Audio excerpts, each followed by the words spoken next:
Vito Acconci nacque il 24 gennaio 1940 a New York, nel Bronx, da una famiglia di origini italiane. Dopo gli studi in letteratura presso la Holy Cross College, conseguì un master in scrittura alla University of Iowa, uno dei principali centri statunitensi della poesia contemporanea. Inizialmente si dedicò alla scrittura e alla poesia sperimentale, ma già dagli anni 60 si avvicinò al mondo dell'arte visiva.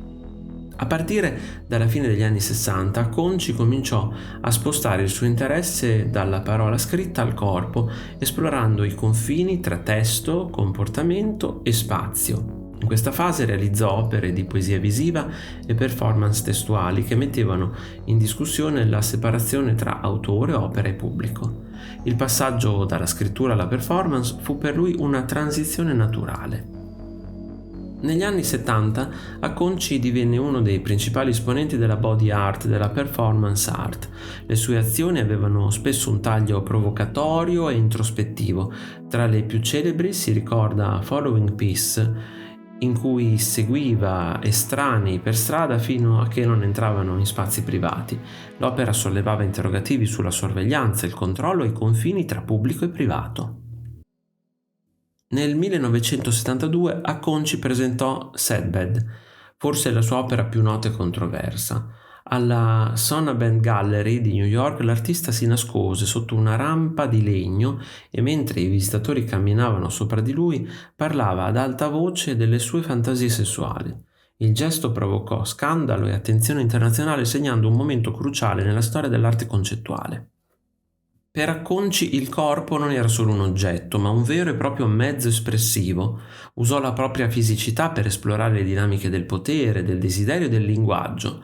Opere come Trademarks, in cui mordeva parti del proprio corpo lasciando tracce, riflettevano sulla presenza dell'artista come elemento attivo e vulnerabile nello spazio. Alla fine degli anni 70 Acconci abbandonò gradualmente la performance per concentrarsi sull'architettura concettuale e sul design urbano e sull'installazione. Questa svolta segnò l'inizio di una nuova fase, non più l'artista che lavora su se stesso, ma su spazi vissuti e condivisi. Nel 1988 fondò Acconci Studio, un collettivo di progettazione multidisciplinare con sede a Brooklyn. Qui iniziò a realizzare progetti di architettura sperimentale, paesaggi urbani, spazi pubblici interattivi e design ambientale. L'idea di fondo era creare luoghi che coinvolgessero attivamente le persone e promuovessero nuove forme di relazione tra corpo e architettura.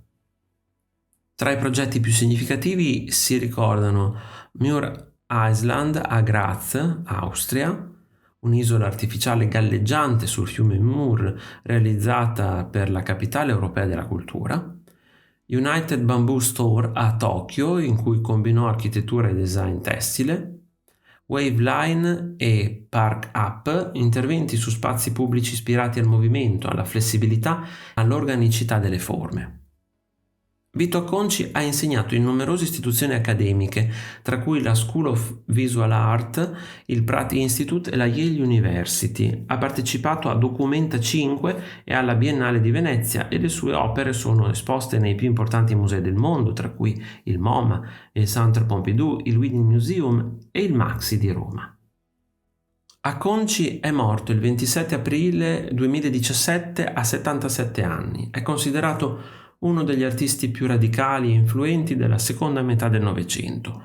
Il suo lavoro ha profondamente segnato il mondo dell'arte contemporanea, anticipando temi cruciali come la sorveglianza, il corpo come linguaggio, lo spazio urbano come forma di espressione e l'interazione uomo-ambiente.